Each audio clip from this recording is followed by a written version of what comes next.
Hello and welcome to Kody and Korbin Have a Podcast, the show where two former roommates talk about a new movie every week. This week on the show, we're talking about Elf.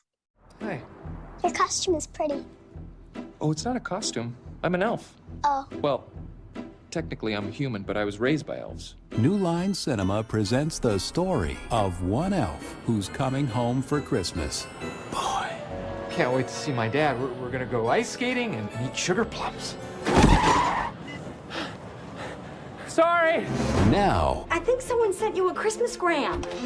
Dad! We should call security. Good idea. I like to whisper too. Buddy's experiencing a world he never knew existed. But he's your son. What am I gonna do? He's certifiably insane. Discovering what it takes to fit in.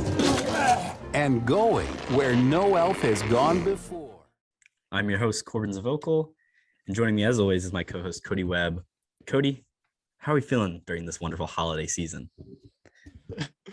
I'm feeling great. Yeah, like you said, just a beautiful time of the year, all good feelings, all warmth over here. So, excited for the holiday special here on KHAP. And we got a good guest with us as well. So I'm excited. Yeah, speaking of the guest, the person who chose the movie Elf, one of our biggest supporters of the KHAP brand, as well as probably one of the most festive people I know. We're joined by Haydn Malackowski. Haydn, how are we doing? Good. I'm just waiting for the KHAP merchandise. Like, give me a trucker hat or some shit. From on the paint crew can get you some good TV time for that too. I won't even charge you a thing.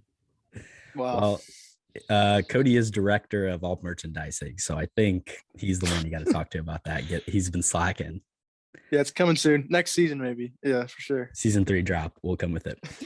So we're talking Elf this week. Haydn, why don't you walk us through why did you want to talk about Elf when you came on the show? What was it? I mean, big Christmas guy. For those who don't know, Korbin taught house goes off for Christmas. We counted it's 322 and a half Christmas trees this year. Christmas at my house starts early November and just best time of the year. So Elf is one of those that you always got to watch early in the season and get you in the Christmas mood. Really can put a smile on your face no matter the day. It's always one of my favorite. They'd be days I'd come home from school, watch it every day of the week just because I have most of it quotable by now. Watched it every day of the week. Jesus, that's commitment there, my guy. Told you, one of the most festive people I know. So why don't we go ahead and get into our initial thoughts? Kody, take it away. What are some initial thoughts rewatching Elf again? I'd love to start off. I think I probably haven't seen it as many times as Hayden, the way he's talking over there, but I don't know. I've probably seen it like once every Christmas, the past 10 years. So I'd say it's decent. Yeah, I mean, this is just a fun Christmas movie. You really can't argue that at all. In my opinion, I'm gonna come off, a little negative here. I'd say it's mid-tier, if I'm being honest, but that doesn't mean it's bad. I think there's a lot of good Christmas movies. Obviously, just like the first half hour, I think is gold. It's sort of just poking fun at all the Christmas cartoons and like the Christmas movie tropes. I think that stuff's really funny. And then, the last hour or whatever is just like the fish out of water classic thing where, Will Ferrell's an idiot, which I enjoy watching, but after like the 10th time, it might get a little bit old. Also, just like the little aspects in between as well with, James Caan and his book company. I mean, okay. Then you got Zoey Deschanel. I don't know what other movies she's in really, other than like 500 Days of Summer, and obviously like New Girl, which is great. But yeah, there's probably a reason she's not in much. No offense, but yeah, I mean, this is a good movie. Like I said, I watch it every year. It's a Christmas tradition. You can't go wrong with Elf. But yeah, a little mixed for me. What are you thinking, Korbin? Yeah, so I mean, I agree with you. Here's the thing. We'll probably ask later, if Hayden thinks this is the definitive Christmas movie or not. But I'm just not even a big Christmas movie guy in general, to be entirely honest. Man. This is the only Christmas movie I've watched this year. Probably will be the only one that I do watch. Maybe we'll get some Christmas Vacation. Maybe I'll watch the crappy Home Alone remake. We'll see. But I don't know. I'm a little bit of a Grinch, and it's probably why Grinch is one of my favorites. But in terms of this movie, just some initial thoughts I had. It is a classic Christmas film. I think if you had to pick one that like is probably well loved by the greatest group of people, Elf kind of fits into that, where it's got the lovey-dovey, like it's got a little bit of the rom-com side. It's got a little bit of the classic Christmas tropes. It makes fun of the the cartoons, but also embraces that tradition. And then you get, the wonderful group of carolers at the end singing to save Santa Claus. And I think kind of brings in every aspect of Christmas movies and can reach a really wide audience. One thing that I really appreciate is in that first 30 minutes, all those scenes where you have Will Ferrell with the elves, everything that they're doing from a filmmaking perspective to make him look gigantic in comparison to these people that are obviously like normal sized people. And there's something like, I think that I was watching this thing where there's 47 different forced perspective shots, and they didn't even end up using them all, but they had to like strenuously go around and set the camera in an exact place and move him and put him up on like a board that's 2 or 3 feet higher. Or like when he's riding the bicycle, you've got him riding the bicycle, and then you've got like the elf like 5 feet behind him, but it looks like he's on his shoulders and he's tiny. But it's just all these like forced perspective shots that I think are really interesting. You could do all this stuff now easily with CGI, and even in 2003 you could have done it with CGI, but I think it just makes it look so much better, and it's really impressive from a filmmaking perspective. And on that note of the filmmakers, I mean, it's a Jon Favreau film, and I think Jon Favreau is probably one of the most underrated directors, at least in Hollywood. I think he never gets enough credit for a lot of what he's done. Obviously you have Elf. I mean, he directed the first Iron Man movie, which launched a entire cinematic universe that is the largest thing in Hollywood right now. Also serving as a main creator and sometimes director, always producer of The Mandalorian, a revitalization of Star Wars. And then you also have, other classic chef swingers, things like that. And, he did the new Lion King too, which wasn't as good, but big chef guy over here. Good movie. There you go. Jon Favreau, and also Happy Hogan, underrated. So yeah, that's basically all my initial thoughts about Elf. Hayden, what do you got? What are you thinking? I know, like Jason always says, once you become a referee, it ruins watching sports for you. But after listening to KHAP, I mean, it ruins watching movies for you, because the first question is, what's the stupidest part of the movie? So watching it last night, I'm like, wow, that's a flaw in the movie. That's a flaw in the movie. It's like, what are you gonna say? But I mean, looking back at it, still a good movie, wholesome, but it's not as great as I once thought it was. Oh, we're ruining childhoods over here. I guess. Welcome to my life, Aiden. You're a narcissist now. I guess I'm dead. Any future guests, don't pick your childhood favorite, because you'll suddenly you'll see all the flaws in it when you have to talk about all the stupid things. I think I'd still watch it every year. I mean, I still love quoting it. I still get a good laugh at all Will Ferrell there, here and there, but the plot just the whole. But here's your chance. Here's your chance to defend this movie and tell us why it is also great and not only stupid. Yeah. Before we get there, go ahead, take it away. What's the stupidest part of this movie, Hayden? You stupid. They're not. All right. But one of the first scenes of the movie where it's like Papa Ralph is like, all right, it's time that I take Buddy to become my like wingman or whatever, and they take him in.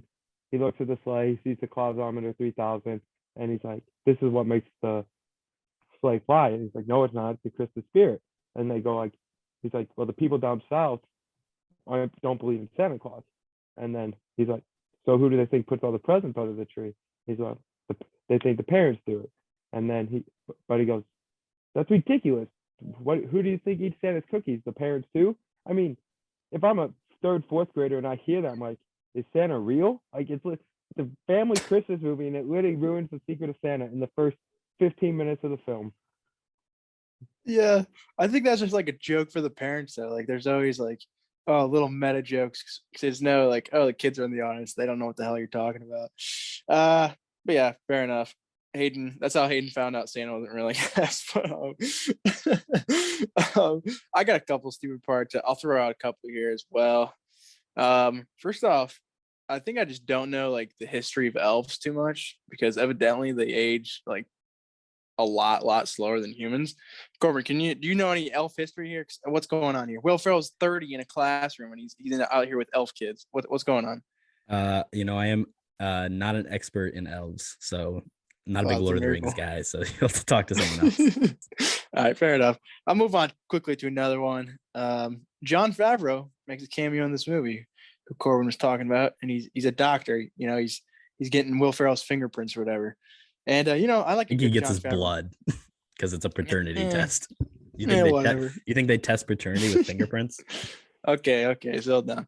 But yeah, basically, he's this doctor getting blood evidently, and all of a sudden he comes back in the room with James Caan, and he's giving him fucking life advice, like he's his counselor.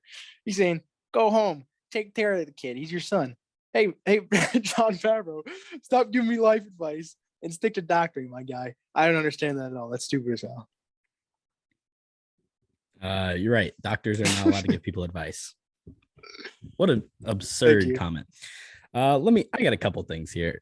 We can come back to you if you have some more. First of all, Buddy gets to New York. He floats away on an ice patch. Do you think they could have helped him out a little bit more? Like why they gotta make this Santa dude just fly him? Why didn't Santa just take a sleigh and take him there? That's one thing I wrote down. Stick him on a reindeer. Anything. That's funny though, because it's the play on the Rudolph cartoon. You guys never seen Rudolph? Yeah, I know, but it's he still escapes dumb. on the ice thing. That's one of my favorite parts of the movie. Okay, well, congratulations. It's stupid. The man floats on an ice patch. You know what? That's the point. It's a good thing that it happened in 2003 because in 2021 that ice wouldn't even exist. So true. Rip the glaciers. The second thing, the scene where Will Ferrell and Zoey Deschanel is singing in the shower and he's in the locker room. It's a little weird, whatever, but it's the song she's singing. Why did they have to choose the rape song? Because that's literally the Baby It's Cold Outside is like the date rape weird song. I think juxtaposed with the scene in which it's being performed, it makes it really strange.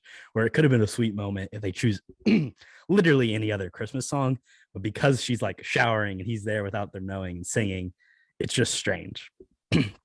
Adding on to that, I think their age difference is just a little too much for me. And it's not even, I think a 13-year age difference. We've seen it, I'm sure, plenty of times in film. They always stick younger women with older men, whatever. But I think it's just because she's like literally 23, 22 when she films this. Like she seems like a kid, like she's our age.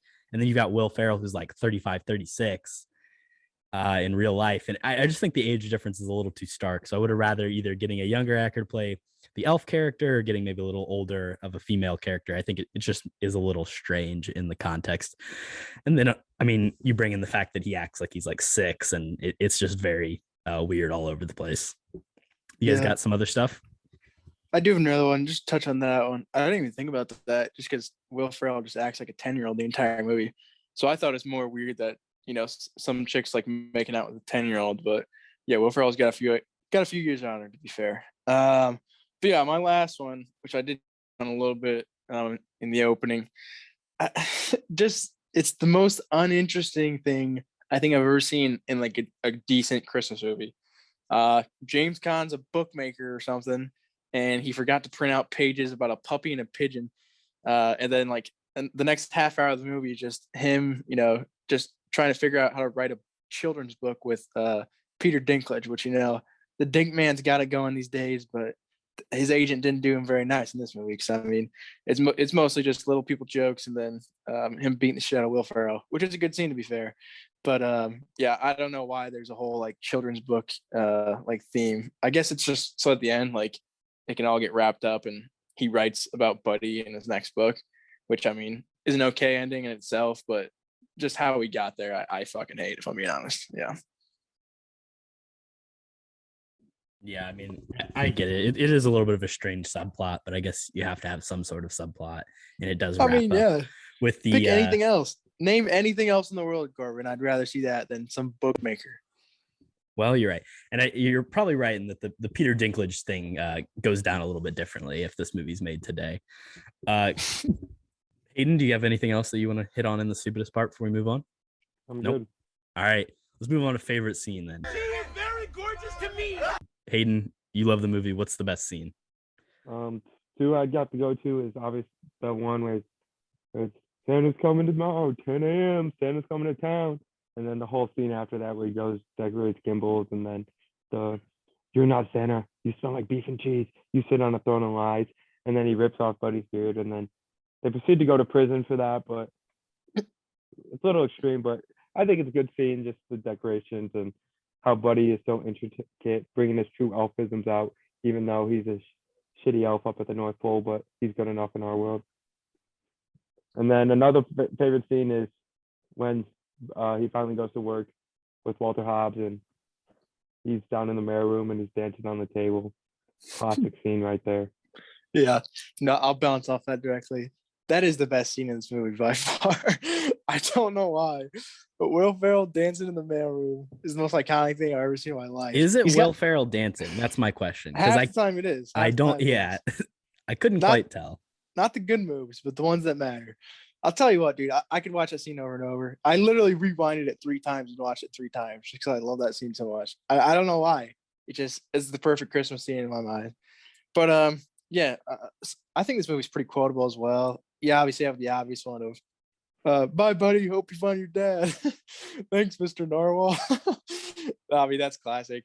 And then another one that Haydn was talking about as well, the Santa fight scene I really enjoy as well. Just the Santa wailing on him, ruining all his Legos. I think that's gold as well. You sit on a throne of lives, another great quote. But yeah, those are my 3. The dance scene, like that might be a top tier scene out of every single movie we've done on this podcast. You can't name me like 3 better scenes than the dance scene in the mailroom. That's all I'm saying. I'm not even gonna take you on that one. My favorite scene is also the fight at the department store. I think I agree completely that the interaction between the faux Santa Claus and Will Ferrell are really great in that moment. And like you said, all the quotes are so iconic. And I love them destroying the Legos and just beating the crap out of each other. You are right. They go to prison, and then the ramifications after that. I mean, he gets bailed out and he's fine there. I guess that's maybe the sequel is all the legal trouble that Buddy the Elf then has to ensue following. All right, let's talk about the sequel real quick. That never happened. $29 million, and Will said no. Oh, this guy's stealing my questions too. Jesus. I didn't even know it was a thing. So yeah, thanks for the answers. Elf 2, rip. That was gonna be my pitch, boys, but all right. We'll get there in a second. Let's move on to Who Can Act. Wow. Cody, take it away. Who can act? Yeah, I feel like there's not too many great choices in this. So I just went for the obvious ones. First up, I mean, we got Will Ferrell. He's pretty funny. You can't really deny that. He's unbelievably committed to this role. I don't even think you can see like a smidge of him breaking at any moment of any time, and he's literally on screen for the entire movie. So I think that's impressive in its own right. And then my second choice as well, Peter Dinklage. I'm a fan of him. Obviously, Game of Thrones star. I mean, he's been in a crap ton of stuff, if I'm being honest. My personal favorite, X-Men Days of Future Past, as Boulevard Trask, real menacing villain in that movie. And I think he's an underrated actor. Honestly, he's not even working that much these days. Other than Game of Thrones in the past, 5 years, I can't name one thing he's been in, if I'm being honest. It's kind of sad because he's actually a really good actor. Avengers, Infinity War. Yeah. I mean, yeah, he's in there for 5 minutes, and he has nothing to do. A movie that is releasing sometime recently called Cyrano, where he plays basically a simp for some chick that won't love him because he's short. Tough stuff. But yeah, the Dink Man, I'm a fan, and I'd say he's the best actor in this movie. I don't really think you can deny that. But yeah, the Dink Man, that's my pick. I'll move on here. I got a couple options here. I kind of agree with what you're saying. First of all, I think Ed Asner as Santa Claus might be the best live action Santa Claus we've ever seen. Ed Asner, goated, the old man from Up, also came to my work over the summer and did a performance. I was not there, but good for him. That's my connection. I thought he canceled. Oh yeah, he did cancel because he died. No. It got canceled because he didn't sell enough tickets, which is sad. And then he died a week later. So he was going to come though. Korbin killed Ed Asner. All right. Yeah.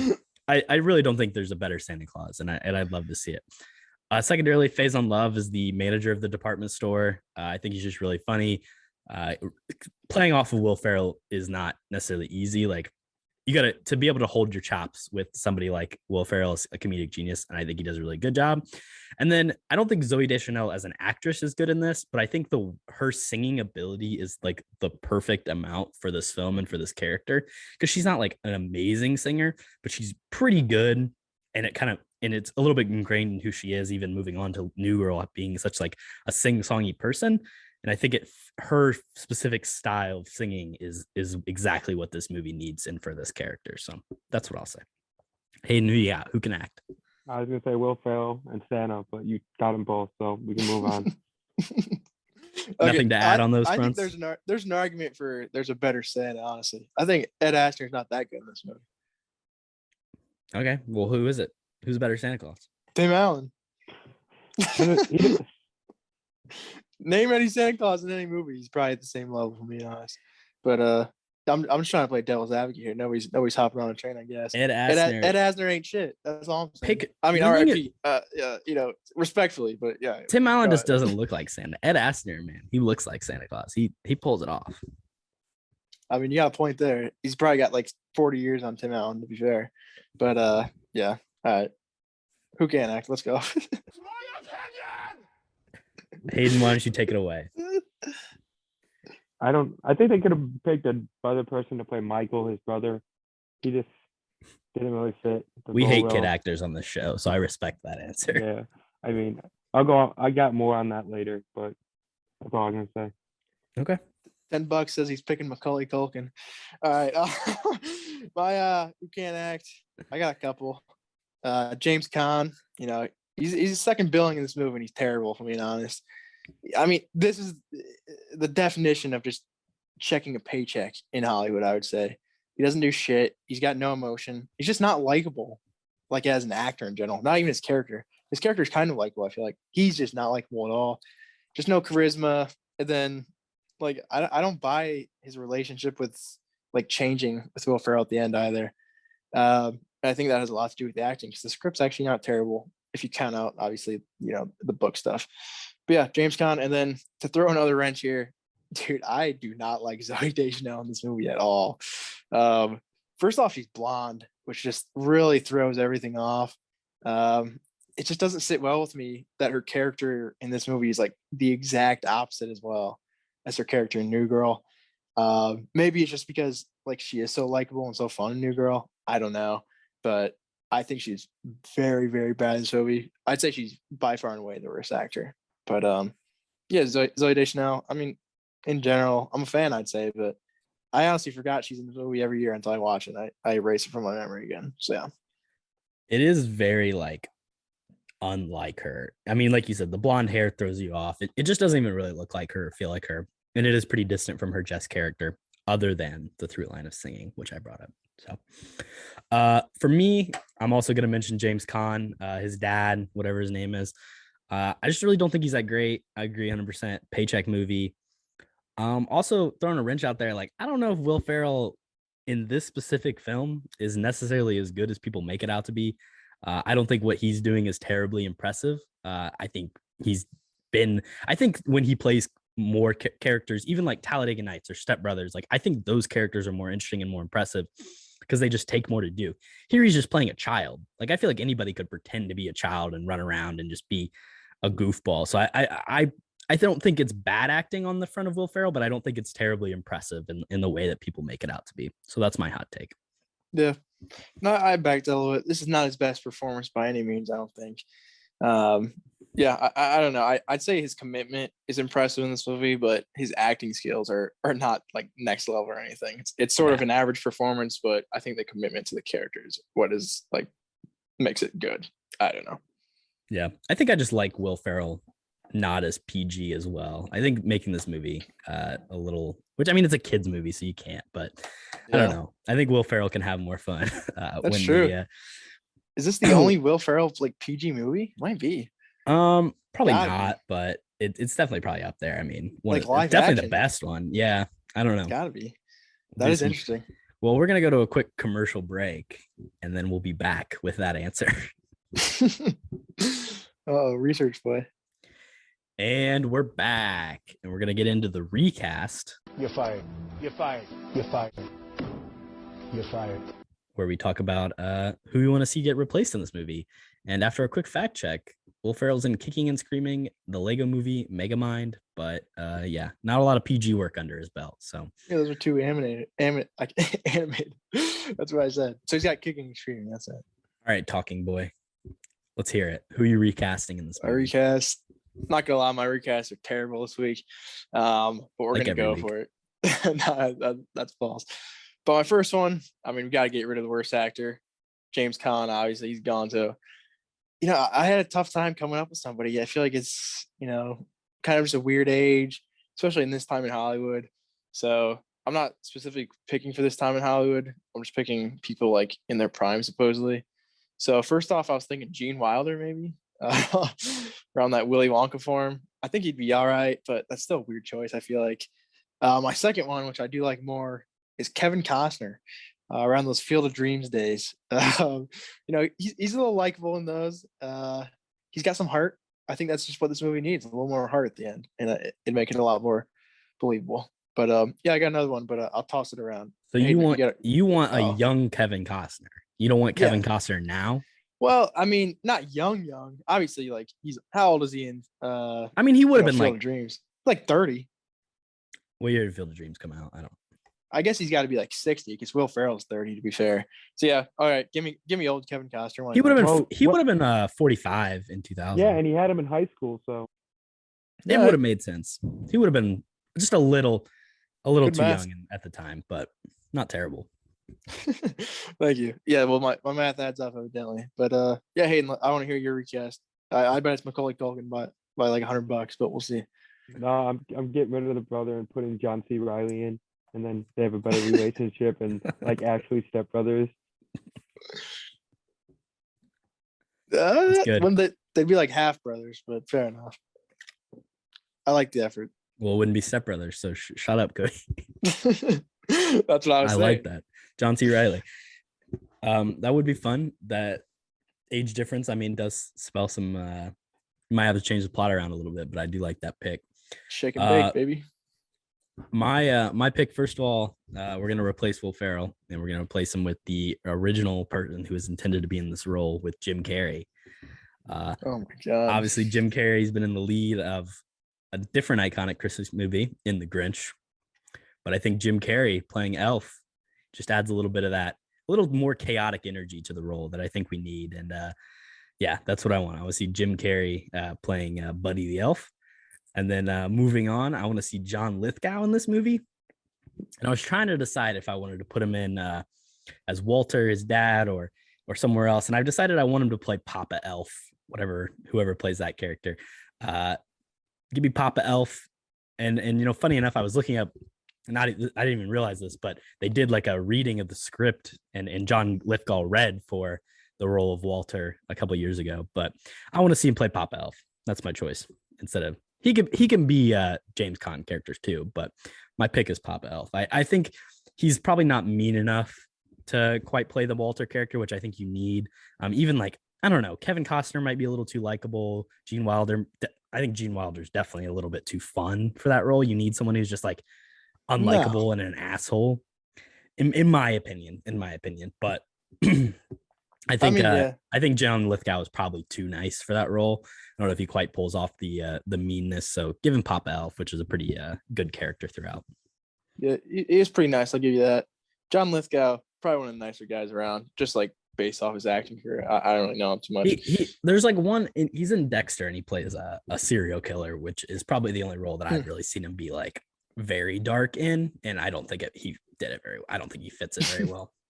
Fair enough. I like that pick to replace James Caan. You need to throw some respect on Bob Newhart's name. That dude's actually a good actor. I like him a lot as Pop. He's a classic. So, yeah, respect that guy. Yeah, John Lithgow, good pick. I do have one more as well.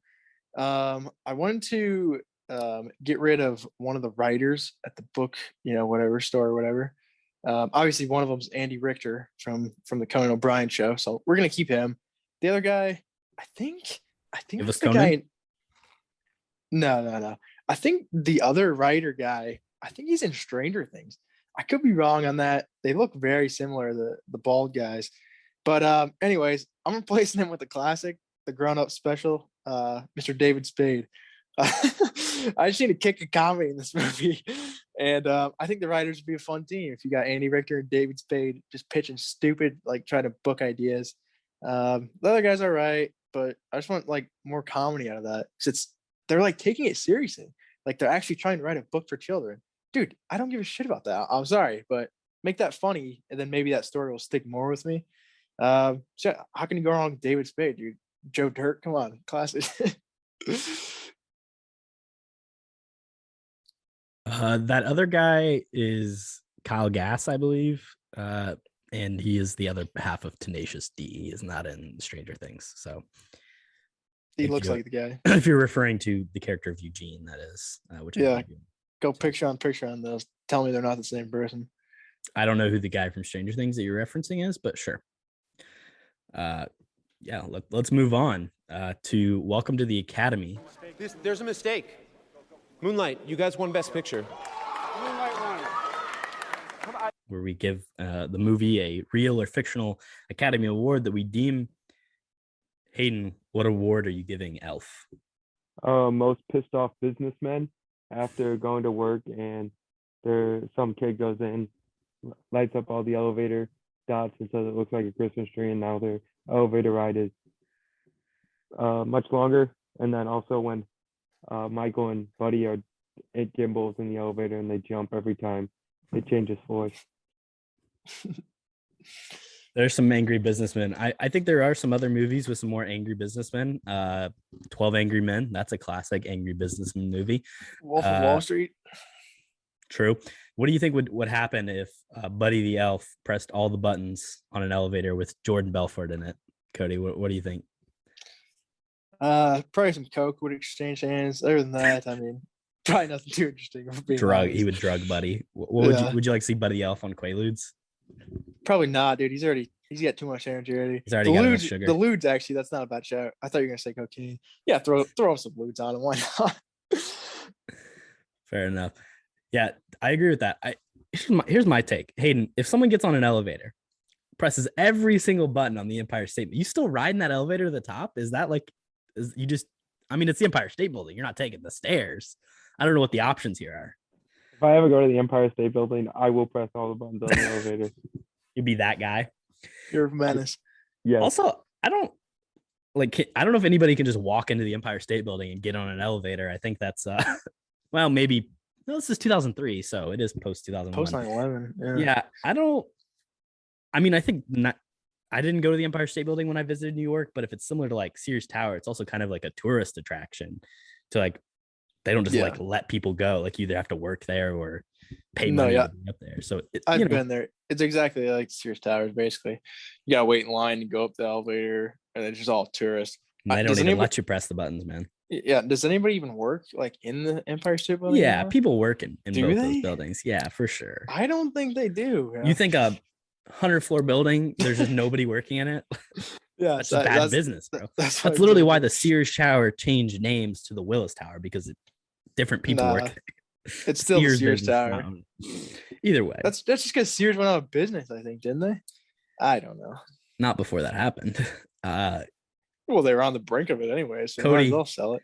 What are you giving this? What award are you giving this? Enough geography discussion here. I got a couple of Oscars for this movie. The first one, it's pretty tame. It's just the most Christmas decorations I think I've ever seen in a movie. Obviously, you got Christmas Vacation. That's up there as well, with outside the house and all the electricity running through there. But I'll tell you what, this is most like cutouts, most just random most Christmas food I've ever seen just throughout the movie. I mean, the budget on this had to be pretty crazy just to make sure like every inch of every set is just covered in all this Christmas garbage. But yeah, my other one as well. I'm not sure if this is true, honestly. It's got to be up there as well. I went with the most Will Ferrell ass beatings in a movie. I mean, you got Dinklage, obviously. You got Santa, classic scene. You got his dad just, emotionally just ripping him apart near the end. I mean, that's 3 right off the brain. He also, gets hit by a taxi at one point. How many times does he fight Borat in Talladega Nights? Just once? I think just once, and they just kiss at the end. So, yeah. Well, he breaks his arm in the bar. Do they fight on the track? I feel like they don't. They just maybe make 2. out. Yeah, maybe just 2. They definitely make out at the end. I remember that pretty clearly. But yeah, I'd say that's definitely got to be up there for Will Ferrell ass beatings. Right on. My award is no surprise. It's Best Movie Santa Claus. I'm giving it to him. Give it to Ed Asner. Don't disrespect the legend. He's dead. And that's all I have to say. All praise Ed. He's dead. Okay, yeah. Dude, there's got to be better Santa Claus. What about like Miracle on 34th Street? That old geezer. He's dead too, but we don't even talk about you. Never seen it. Wow, that's unbelievable. Weird movie detail trivia.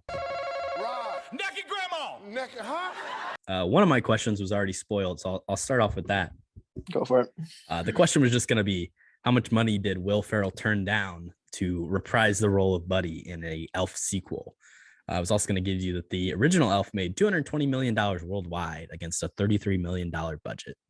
The answer, obviously, Haydn said he was offered $29 million, and he said, you know what? It doesn't matter how much money you give me. If I don't think the script's good enough, I'm not going to go around in interviews and talk about a movie that I don't believe in. So I will not do Elf 2. And obviously he didn't and still has not. So I did some research on it, and the script was pretty weird. It was like he was going to go back to the North Pole and help some of his elf cousins save Christmas or something. So I like the move. Yeah, smart on his part. Kody, why don't you give Haydn and I the first question that you got for us? Yeah, absolutely. Sort of this is what I've been talking about as well. Basically, my question is, how many times does Will Ferrell step in front of a taxi throughout this movie? And I can give you options if you want. They're going to be pretty obvious here. We got 2, we got 3, we got 4, we got 5. Are we saying steps in front of, or steps in front of and gets hit? Yeah, no, that's a good qualifying question. We're just saying steps in front of, because obviously he gets smacked one time right at the beginning. I'm not going to give away my cards here, but we're just saying step in front. What about like going out into the road and then leaving the road and then coming back? That counts. Is that 2 separate times, or would that be one singular stepping in? Hey, just give me your answer, boys. I'm not here to give you hints 20 times. I want to hear. I just need to know. I mean, was it 2, 3, 4, 5 the options? Yeah. I'm gonna say 4. I want to say 3. Yeah, it's a point to Haydn. This dude don't miss in this trivia. Yeah, it's 3. Obviously, he gets smacked at the beginning. One when Zoey Deschanel and him are running out on the road, and then the other one I think you guys are talking about where he like steps out a little. Yeah, I counted that as 2, so that's why I missed the question. Well, that's tough stuff. You need to learn how to count there, buddy. But, well, how many pieces of gum does he eat? That's the real question. All right, I don't know. I think it's 3, but I don't know. No, Haydn, it's gotta be like 5. Haydn, what's your trivia question? All right, so the one elf comes up and goes, "Buddy, how many Etch-a-Sketches do you have made?" And he goes, and then he pulls out the skull and goes, "You're only 1,000 minus this number off quota." Are there options? No, we don't. Yeah, I mean, they'll give it away. I think if I give the option. I know. I think I Cody, know. what are you thinking? You have it. I have a range. I think it's between. I know it's like in the 80s. I think it's like 82 or 84. It's like more than 75, less than 90. It's somewhere in there. Yeah. I'm gonna lock that'd be in. my hint. You pick a number, any number. I'm gonna say 84. Okay, I think it's either 78 or 87. So based off what Korbin was saying, I'm gonna go with 87. Could be like 89. That's it. It's 85, and he goes, "You're only 915 off pace." Dang it! Fuck. Well, that one makes it 915 off. They could have. Yeah. That's too much math. Oh, what did you say, Korbin? I was 2 off. I said 84. I was 1 off, so I got it. Fuck's sake. And I didn't go over either. So. And Price is Right rules. Yeah. All right, fair enough. I do have another question. Do you want to go over? No. Well, I have another question. So I'll go. Go for it. Who voices the narwhal saying the iconic line, "Bye, buddy. Hope you find your dad"? I have choices. I have no idea. Bob Newhart, Will Ferrell, Jon Favreau, Ed Asner. Hey, do you know this? Do you want me to go first? Go for it. It's got to be either. I feel like it's definitely Will Ferrell, but I could see it being Jon Favreau as well. Oh man, this is a tough one. I think I'm gonna go Will Ferrell. I feel like that's just the obvious answer, and I gotta go for it. Hayden, what do you think? I mean, you've been on the Santa kick, so I'm going with Ed. Big boy. They're both wrong. It is Jon Favreau. It's Jon Favreau. Jon Favreau came in and did the voice for the narwhal. I mean, I think that makes the most sense, right, guys? Come on now. Yeah, it does, but I feel like it's the Cumberbatch thing where he's playing Dormammu too. Like actors love that shit when they're playing against each other. I don't know. I should have gone with Favreau. That's tough. But yeah, right. I do have What's one your more last question? Oh, it's a doozy. So yeah, his brother, which Hayden's not a big fan of, he's wearing a sports jersey for a little bit of time in this movie. And yeah, my question is, what team's jersey is he wearing during the Christmas tree scene where Will Ferrell jumps into it? I thought you were gonna ask what player. I know the team. It's impossible. If I ask the player, I do have the player as well. If you get that, you get like 100 bonus points because there's no chance now you're getting it. I don't know what the player is. Yeah, no chance. But yeah, I'll give you some options. I'm a nice guy here. Come on, it's an easy question. Wait, does Hayden know it? Because I know it. Who cares? Hayden doesn't know. Okay, take the options. Let me just name off New York teams. Okay, I mean, right. What else are you gonna guess? No, well, I know the answer, so I just gotta see it. Just answer it then. Stop taking it personal. All right, is it the New York Giants, the New York Jets, the New York Yankees, the New York Mets, or the New York Rangers? Is it a hockey town? It's the Jets. Hayden's going Jets, Jets. What do you think, Korbin? The unstoppable New York Jets. Yeah, you're both correct. All right, any guesses on the player? Because you're never going to get it. I couldn't name you one person that's ever played for the New York Jets. Mark Sanchez, butt fumble. The number was 80 on the jersey. So my initial thought was, obviously, it's a receiver. Who's a receiver in the Jets in the early 2000s? No, that guy's a cornerback, Hayden. My God. I couldn't even come up with many. You got like Braylon Edwards, but that wasn't even really early 2000s. Evidently, the guy's name is Wayne Trevitt or Chibrit. I don't even know how to say it, but he's some white guy in the Jets from the early 2000s. So, yeah, that's my trivia today. Nobody's ever going to get that in a million years. That is a weird choice of jersey. It's probably not even like a player. It's probably just like they found one without a name on the back and it's just a number, right? Like, no, it's a real guy. It's like I'm saying, you think they like, does it say his name on the back? I don't know. It's his number and it's his jersey. I don't know. It probably does. You don't know if it's an intentional choice. Like, it definitely was. Pick this dude's jersey. I think Favreau or somebody on the the set just liked that guy and was like, okay, let's stick this jersey on him. So why not? Maybe. Oh. All right, let's move on to pitch time.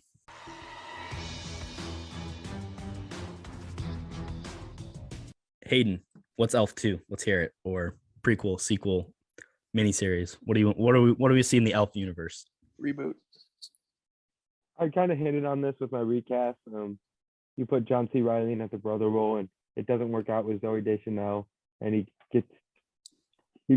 forms a family relationship with his brother, and they throw the fucking Catalina eggnog mixer. So you just want to combine the two movies? It's just a rip off of Step Brothers, basically. I mean, it's before Step version of Step Brothers. Before Step Bros came out. So I mean, really, who would be the rip off of what? Wow, that's deep.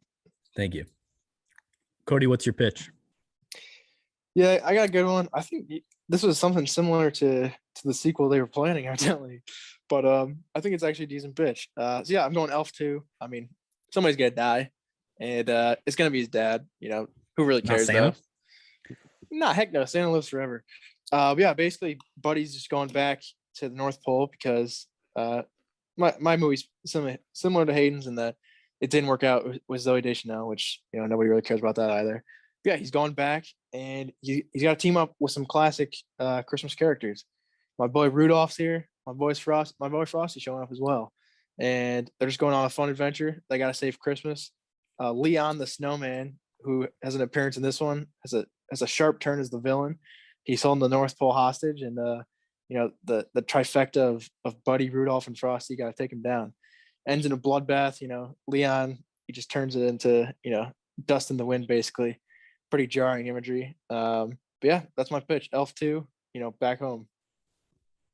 I have a comment to that. Kody keeps hinting at the Rudolph stuff, but the movie almost didn't go over the legality over like copying all the Rudolph stuff, and then it was almost a movie that wasn't due to that.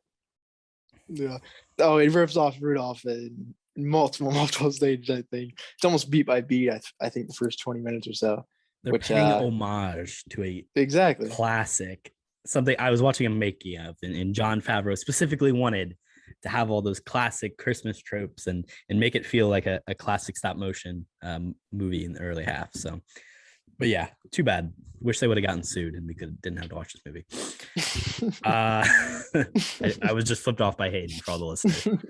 This is an audio podcast, so if you're gonna flip somebody off, you gotta announce it, Hayden. Come on.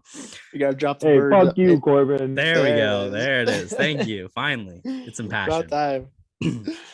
All right. So I had a pitch, but then I said Santa dies, and I've come up with another pitch. So I have a couple things for you guys. So first of all, I was gonna say I don't want a sequel unless we can get all the original cast members back, which means Ed Asner has to come back, and he's dead, so we're never getting a sequel. Is what I was gonna originally say.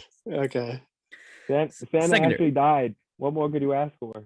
Well, see, Exactly. the pitch in my head that I perfect for the came up, movie. the pitch in my head that I came up with was Santa dies, and then Will Ferrell has to become Santa Claus, but we get a little bit of a Black Panther type who's going to become the next Santa, and some South Pole elves have the people that they want to become the next Santa because, Will Ferrell buddy mentions, oh, he must be from the South Pole. So clearly they got some beef with some South Pole elves. They come in, they have to have, a fight on an iceberg, similar to the scene where Chadwick Boseman fights Winston Duke on the waterfall. And it's basically just a rip off of that to become the next Santa Claus, the next Jack Frost, and become imbued with the magical powers of the Clauses. And that's the pitch I just came up with. You're just ripping off Black Panther, bro. Yeah, but then also the Santa Claus at the same Also time. elves. Cool. Secondarily, That's about as bad as the pictures get out of that show, ladies and gentlemen. my original pitch was to just make an animated children's show about all the elves that Buddy grew up with, and just show these elves making their toys and have Buddy there kind of interacting, being a goofball with them. You could probably make a couple seasons of that bullshit. Kids would eat that up. Kids love stupid shit. And then the last thing is not really a sequel or any type of physical media. I want a book, and I want a cookbook. I want the Elf cookbook.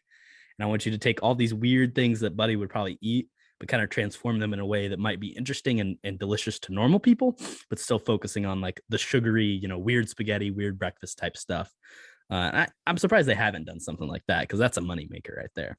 I feel like they probably have, honestly. I mean, Googled it, couldn't find it. Really? Wow. Okay. Fair enough. But yeah, I feel like that's something I'm surprised hasn't come up yet. Dude, Will Ferrell's commitment to eating that disgusting spaghetti. Don't knock syrup on spaghetti till you try. I'm not, but he threw like everything in the pantry on top of that and was eating it like he loved it. That's commitment to the role right there. That's respect. That from me. Hey, bro, I could eat some spaghetti with maple syrup and yeah, but he threw like M&Ms Pop-Tarts and oh, you don't like M&Ms? Pop-Tarts? Not on spaghetti. You're just a hater. I'll buy It's that. just cookbook. noodles. I'll buy that cookbook though. Why not? I'll try it. Thank yeah, you. I know. I like noodles. What's wrong with noodles, bro? That's what spaghetti is. It's just a noodle. You can put anything on it. I mean, not anything. I can think of a lot of things you shouldn't put on it, but that's just me. I don't know. All right, let's move on to our rating. You're gonna look at me and you're gonna tell me that I'm wrong? Am I wrong? It's my favorite. Out of 69, Kody, what are you giving this movie? I didn't know how to rate this movie. I think this is one of the tougher ones to rate. It's also a 69. Christmas movie. I think it should have a special rating category. How much you want to rate it out of? What's a Christmas number? Like 12 3 or for 25. Jesus. 12 days of 25. Christmas? No, 12 days of Christmas. Okay, give it a rating out of 12. I'll do that after. We'll ratio it out. I don't know. I think it's 12 Christmases out of 12 Christmases. Sure. Sure. But yeah, out of 69, I think my rating for grown-ups was like 54. And I mean, I'd much rather 53. watch grown-ups than this movie. Okay, well, we're gonna go 52 for Elf then. I think that's fair in general as well. I mean, there's a lot of positives. There's some negatives as well. But I mean, it is a movie that like every time each year seasonally, like you just have a hankering to watch it, I feel like, or at least I do. And I think that's a good movie if it can do that. But yeah, I'm going 52. I mean, that's fair. Out of 12, I mean, what's that ratio to? Like 7, 6.5, somewhere in there. 6.75 out of 12. No. 7.5 out of 12. There you go. That doesn't ratio, but that's my rating. 9.04 out of 12. That's too high. No. That's why we don't rate it out of 12. This is not a 9 out of 12. Come on. Well, you gave it a 52 out of 69. So okay, let's hear your rating, Corbino. My rating is going to be a 45 out of 69. Oh, not again. I mean, I don't dislike this movie. I just kind of in comparison to other films that we've watched thus far, I think it's better than National Treasure is kind of where I put it. No chance. But then below Fast Five is where I fucking hope it's below Fast Five. It's in between Fast Five. It's not and even National close Treasure. to Fast Five. So it's a 45 out of 69. Hayden, what are you giving this movie out of 69? So I was thinking about this rating question when I was watching it, and every time I found a flaw in the movie, I just knocked it a point. So it ended up being like a 56 out of 69. One of the flaws that pissed me off the most is at the beginning of the movie when they show the naughty and nice list. It's alphabetical by last name, but then when they're going Charlotte Dennon from New York 1, he's looking for the D's in the naughty and nice list to find Charlotte Dennon. So is it by first name or last name? Maybe it's both. That's the definition of a nitpick if I ever heard one. But expose the movie. I like that. Every time you see something dumb, you just take a point off. We should do that normally. Hey, 56 is a good rating. I think that kind of puts him in a good spot. So I think that's a fair rating, honestly. Yeah. All right. Well, that is our talk about Elf. We're gonna move on to talking about what we've been into and our recommendations. I'm gonna go ahead and say that Hayden has not seen Spider-Man No Way Home. Is that correct? Oh my goodness. I'm going Tuesday. He's going Tuesday. All right. So here's what we're gonna do. We'll talk about it next week. We'll talk about everything else we've been into. Then Hayden will leave the call, and then Kody and I can have a short discussion. Okay. I like that. At the end of the podcast. So sans Spider-Man No Way Home. Cody, what have you been into? What have you been watching? Yeah. I got a couple other things than Spider-Man No Way Home. One of them I'm gonna go on a spiel about, so mind that. But Hawkeye, that came out this week as well. The penultimate episode, I believe. Korbin, I've been telling you this the entire time. Vera Farmiga is the bad guy, and yeah, I mean, obviously, I sniffed it out. No, you didn't buy it. You didn't buy it. But yeah, also the Kingpin reveal. They could have done it better. Like you're just showing him on a phone, bro. It's Kingpin. Like he's gonna get his treatment. I think next episode. It's the season finale. So I mean, I don't know. I feel like they're gonna do the same. I was talking to Korbin about this. They're gonna do the same tropes they've been doing, where they introduce a character at the end of the episode, and then the opening for the next episode is just like a 10-minute spiel about them, which I actually really like. That's fun storytelling. And the Elena stuff was kind of weak though. I like Echo, although I don't really understand her powers if she even has any. I liked her opening though. I think the way they showed, I think the way they showed the blip with Yelena was pretty sick and visually, visually it's very interesting. But the setting, like meh. The setting and her character in that scene were just like, yeah. But I do like Yelena, dude. That scene with her and Haley Steinfeld was really. That might be, I think that's one of the best scenes in the entire show. I really enjoyed that a lot, and I hope that like future stuff like they're on a team together. So I think they have like good chemistry and stuff too. But yeah, Hawkeye, I think it's been a surprise. Like I've enjoyed it more than I thought I would. I think that episode 3 was still its peak, if I'm being honest, but they definitely have potential to do like a lot of cool stuff in the finale. So I'm excited to see it this week. Yeah, I think an extra episode might have done this show a little bit better. Like I'm not 100%. Sure them wrapping. I mean, we'll see after this finale, but I feel like we're going to be left with just wanting more. And I would have liked to see maybe 6 episodes instead of 5 is a very strange choice to make. I don't know. But what else you been into, Kody? The other obvious thing is Survivor wrapped up this week. The season finale. The Survivor community is something interesting to me. I don't know if you guys are too involved with it. I'm just on like Twitter. I heard the Facebook is even worse, so don't go anywhere. I've been on the Reddit, which is oh man, yeah. I don't know what's happened to the community. It's kind of gone downhill. But just talking about the show in general, I thought it was a good finale. I've been preaching all year. It's not the best season. But the thing is, it's an interesting ending to a bad season. Here's my spiel. If I go on, you cut me off or whatever. But basically, what I love about the show, and that it's been going on for 41 seasons now. I like the weird stuff. I like looking at the edit. I like looking at, how much screen time each character gets. I like looking at, do they talk about their personal life? And like that basically means like they have a better chance of winning. And looking at the edit this season, it's a mystery. It's one of the weirdest edits of all time in Survivor history, which I fucking love. But in general, it's not great TV. I just think it's great because I'm looking at it from a different perspective. The winner, I mean, they did not give her the edit that no. I thought a normal winner would get. Like, no, exactly. She's, kind of in the background the entire season, which is fine. They've done that before, and then like they come out at the end and take the game, which I mean she did obviously. But the thing is, the other funny thing is the old lady, what's her name? Heather? Yeah. She had one of the worst edits of all time, which is hilarious in its own right. However, her most important relationship was with Erica, the winner. So they were like this dynamic duo supposedly, but we saw none of the old lady. So we don't know if her game and Heather's were actually decent. But yeah, enough about the edit. I mean, I'm still going to watch this show every season. I think it's just the cast this season was actually very, very good. And there were some interesting conversations about like, the social relationships and problems in the real world, which I think is fun in Survivor as well, if you bring that in. But yeah. Well, before you move on past Survivor, I wanted to ask you, do you think Xander deserved better at Final Tribal? That was my main question. I did not know how he got no vote.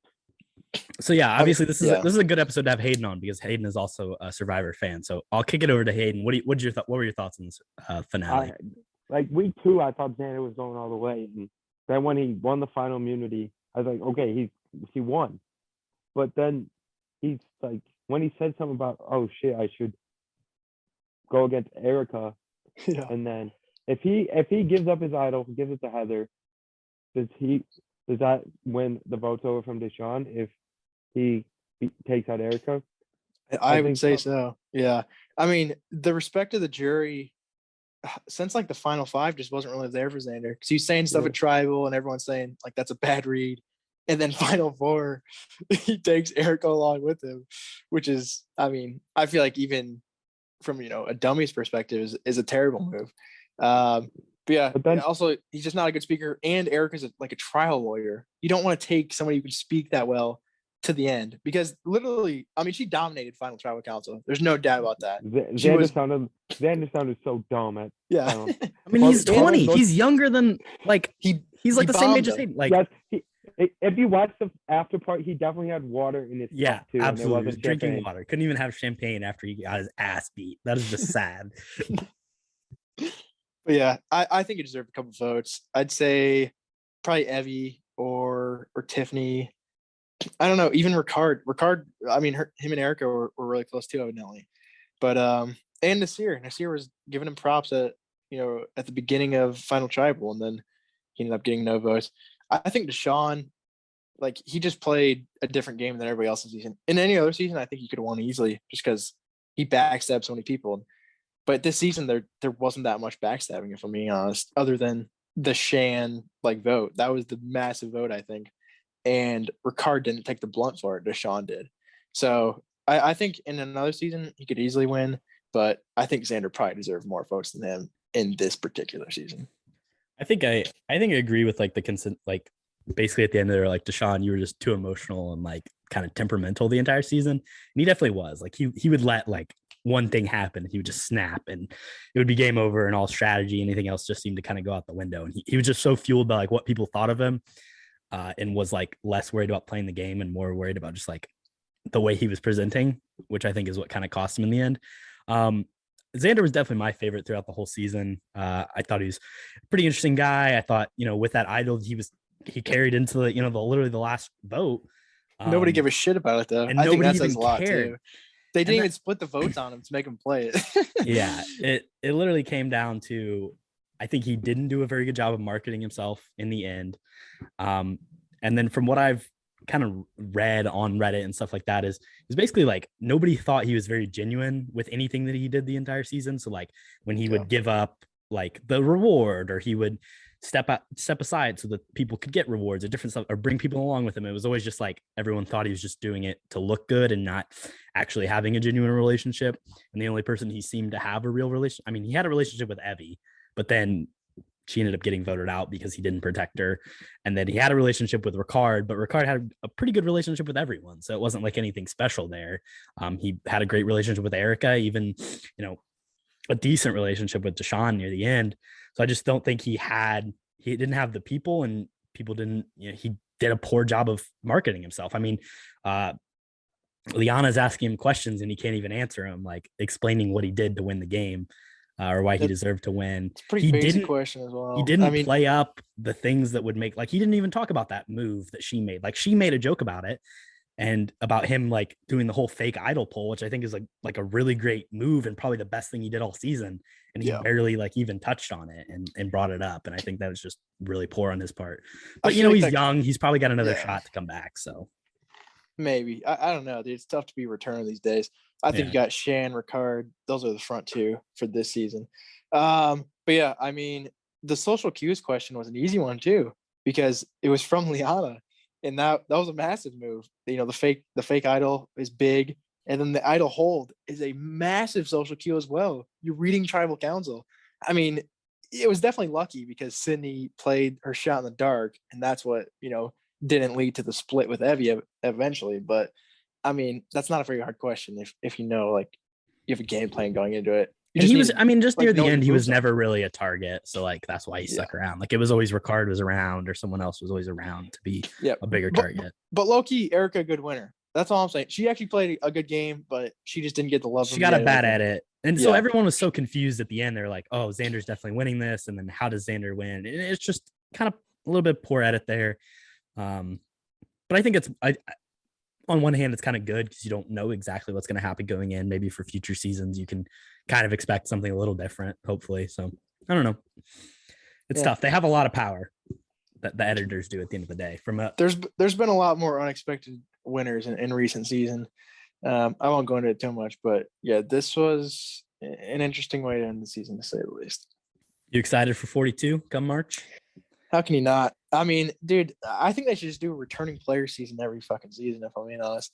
I eat that shit up. Just give me 20 gamers, bro. Like, these newbie seasons, they just throw in 5 idiots and 2 of them get dragged to the end, which I mean is fine. Like, I enjoy part of it is that anybody could be on Survivor and like people could go. Like, if you just do winner, like past people. Well, those are the best seasons. So I don't buy that. I don't buy that at all. But yeah, I mean, it's Survivor. I'm gonna watch it.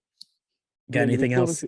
It'd be cool to see a celebrity season, but I don't think you'll ever see it just because you're not going to get fucking Ellen DeGeneres out here living in the woods. You're like, fuck this. I'll just go home and get my millions there. Exactly. It would like be B-list celebrities, so it wouldn't be. It'd have to be like all SoundCloud rappers. But yeah, that's all my spiel for this week. Yeah, a lot of Survivor, a lot of You're also No Way like Home, a lot of Hawkeye. $1 million as a celebrity. Like, even if it's playing for charity, like, who wants to spend 40 days in a desert or in a desert on an island for $1 million when you have plenty of money? Yeah, exactly. I wouldn't do it. So that's so bad. All right.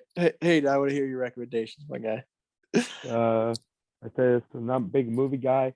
So right now, big in the Christmas movies, Christmas Vacation, Polar Express, got to watch a couple of classics. Home Alone. Yeah. Probably there's a new Home Alone. Need to get that watched, but Disney Plus, man. I heard it's very, very bad. All the spin-offs without Macaulay Culkin are not very good. Obviously, Purdue basketball won't miss that, but number 3, baby. Yeah, fuck Ron Harper, but yeah, well, we don't talk about that.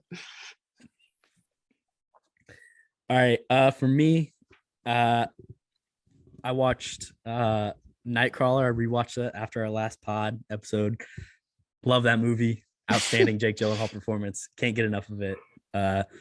One of the best acting performances of the 2010s. Easily. Jake G, unstoppable.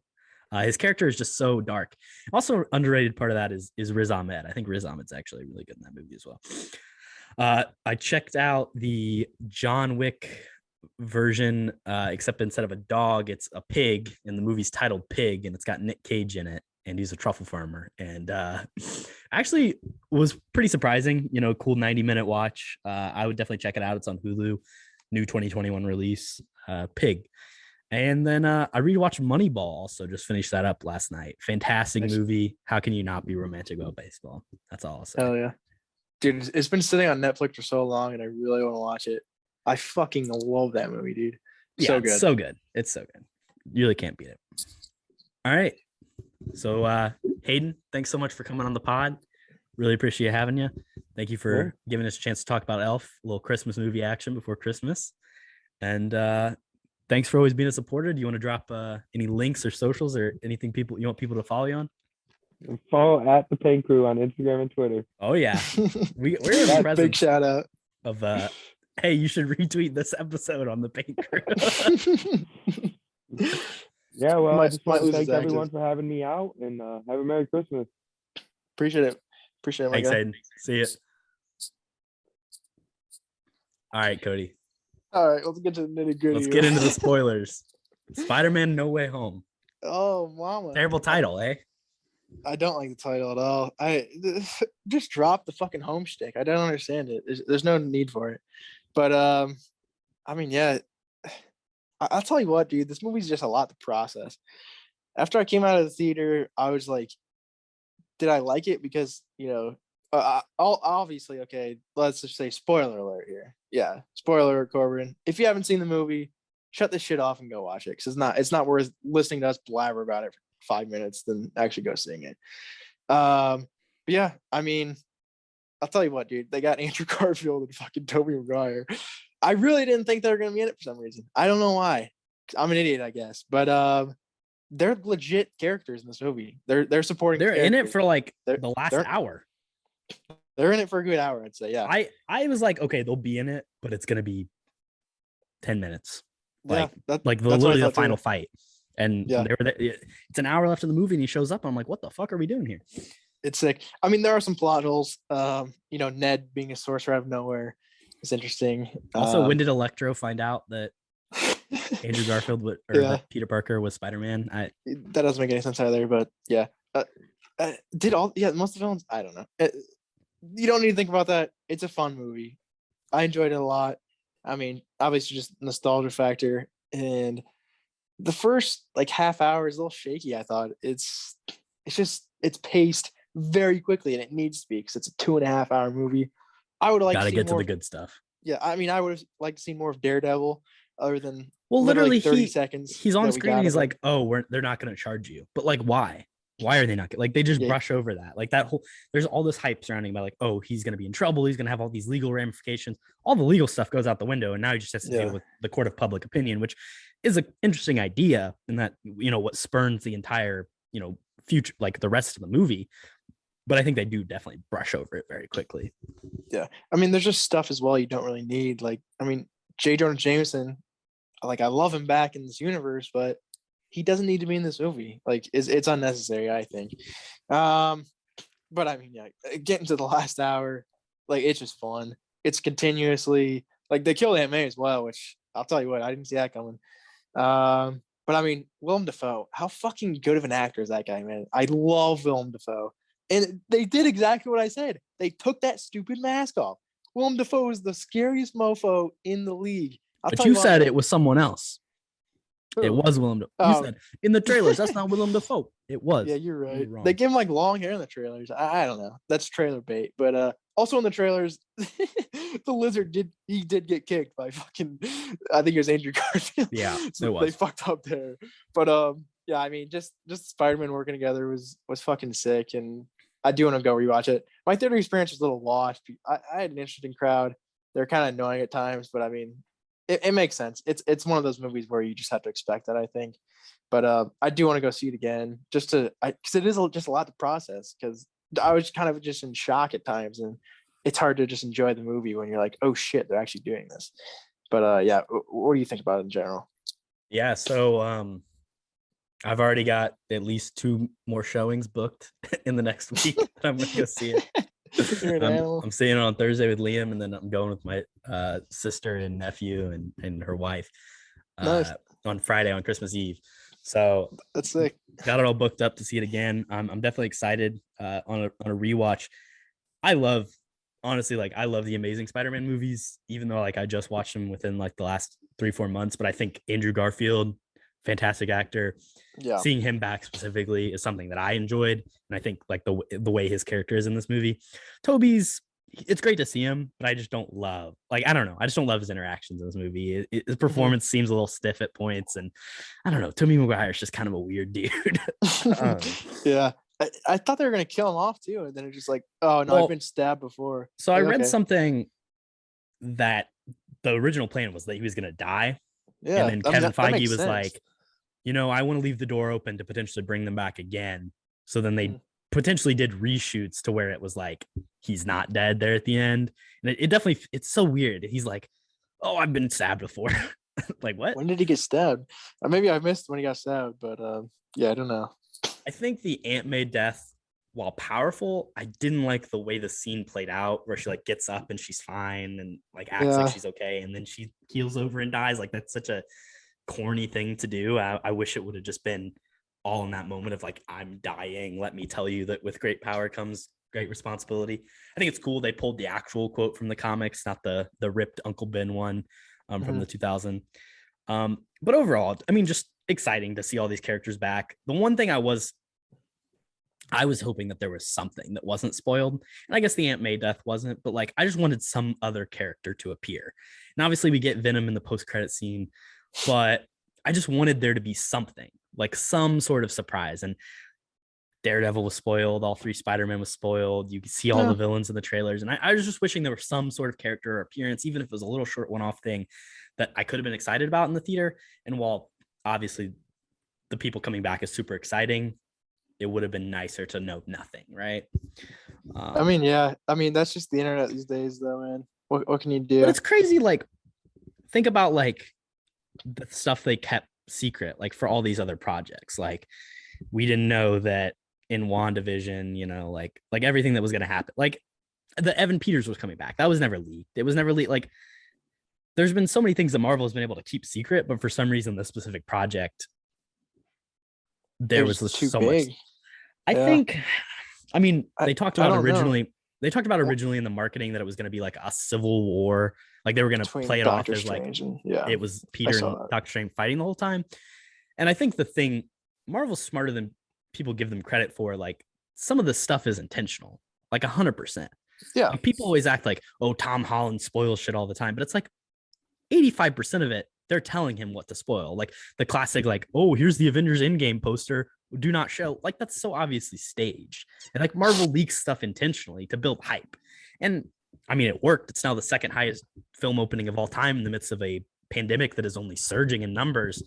I mean, Marvel's smart. Marvel knows how to market. I mean, I wouldn't be surprised even the original, like the Jamie Foxx post that got it started, if they weren't like, hey, make this post and then delete it and then act like, just to build the hype. I mean, that's what these people do. There's people in rooms that, tell exactly people where to post, what to leak. Hey, let's put this in the Brazilian trailer. Let's do this. But like, I don't know. I think it's all very formulaic. Yeah. No, I think the marketing team is very smart. I just wish, I think, I don't know. Like, this is probably the best way to make the most money, which is fair. But I mean, just imagine like you didn't know anything about this movie and fucking Toby and Andrew show up with an hour left. I think that would be like a sick moment just in general, but I think the movie in general is also sick. I mean, yeah, I don't even know what to say. Based off what you were saying, the Aunt May thing, I definitely get. They didn't even show like how she died. Like, I guess it was just. I mean, I think she just got stabbed. I think she got stabbed with part of the glider, but they didn't. Anything. No, he pulls back. There's blood underneath. Yeah, there's blood on his hand, but let's see the body, bro. I feel like she's alive for some reason. But yeah, also I wanted to go to the end as well. The Venom shit doesn't make any sense. That's just, he doesn't know. That's Sony just putting their hands up fucking Marvel's ass, saying you gotta put Venom in the post credits somehow. And I guess they're doing a whole nother college trilogy with Peter Parker. The whole reset thing is interesting to me as well. I don't know. I really like the Ned, MJ, Peter dynamic. But we're just going back sort of like Spider-Man 1, where he's living in an apartment, by himself. He doesn't really know anybody, which is fine. But it's just not in the MCU anymore, which I kind of like in Spider-Man. I feel like people don't like that, but I like Spider-Man in the MCU. I think And then lastly, just touch on the post credit scene. It's literally just the trailer. Okay, for finally, fucking Doctor Strange. Like, when was the last time they did that? Like Captain America, they did the Avengers trailer, I think.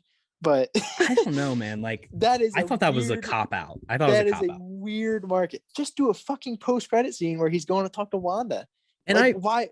And they showed so much in that trailer. They showed the bad did. guy. They showed a lot. Julia Ejiofor and Dreads. I mean, You think he's the bad guy of this movie, though?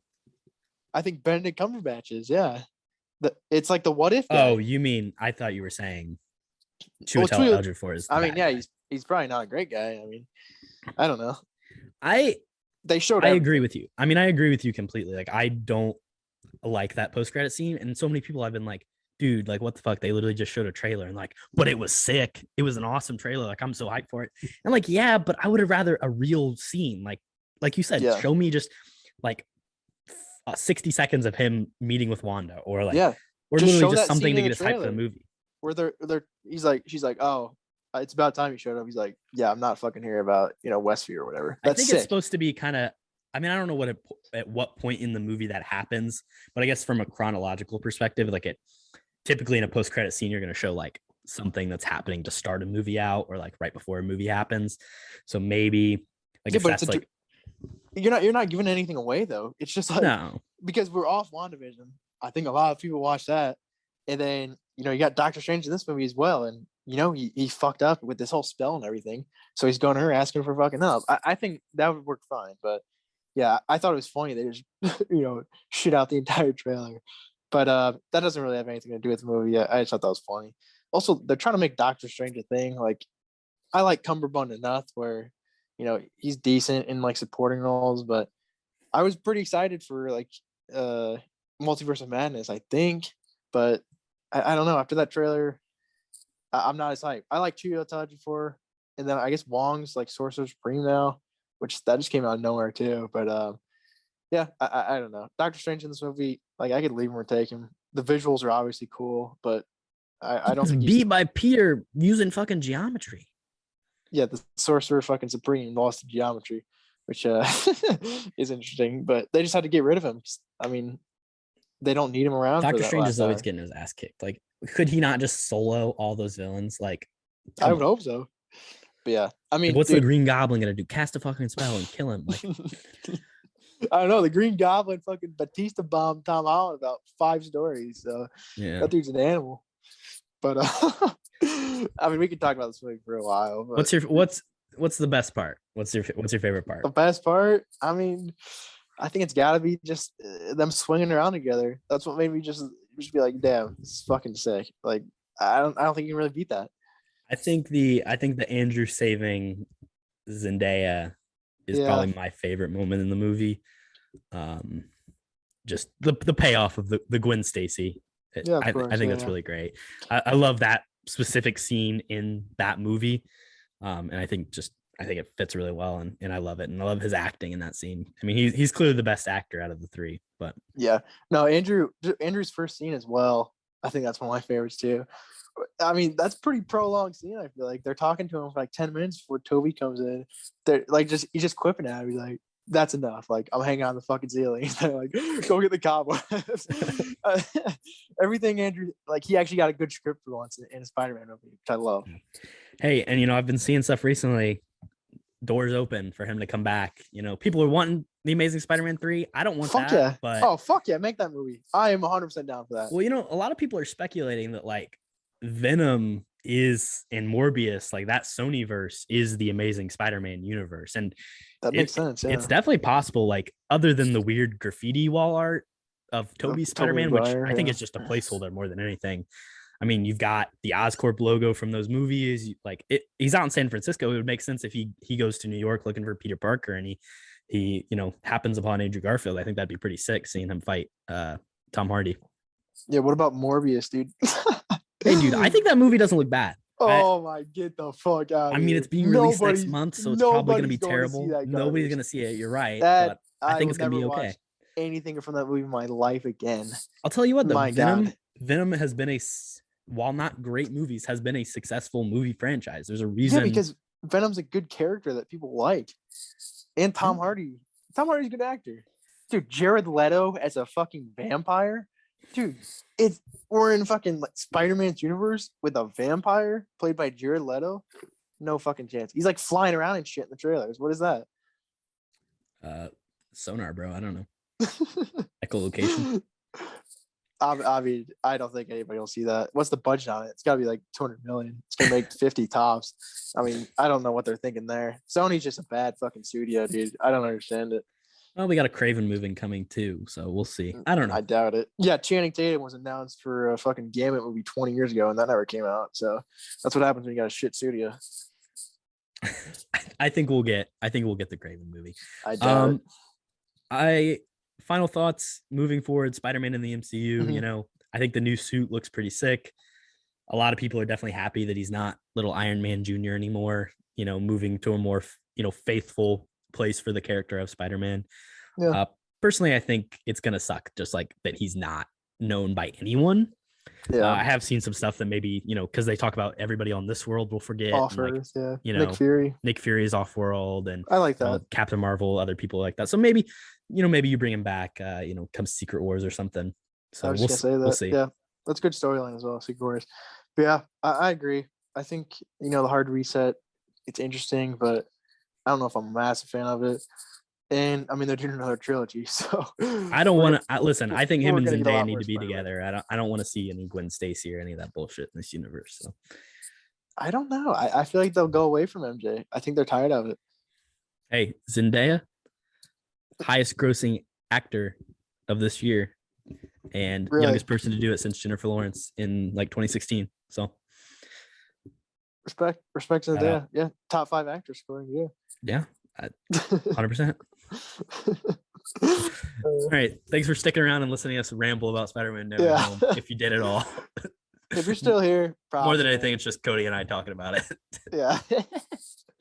Love you guys if you're still here. Stay capping, folks. Peace. Adios.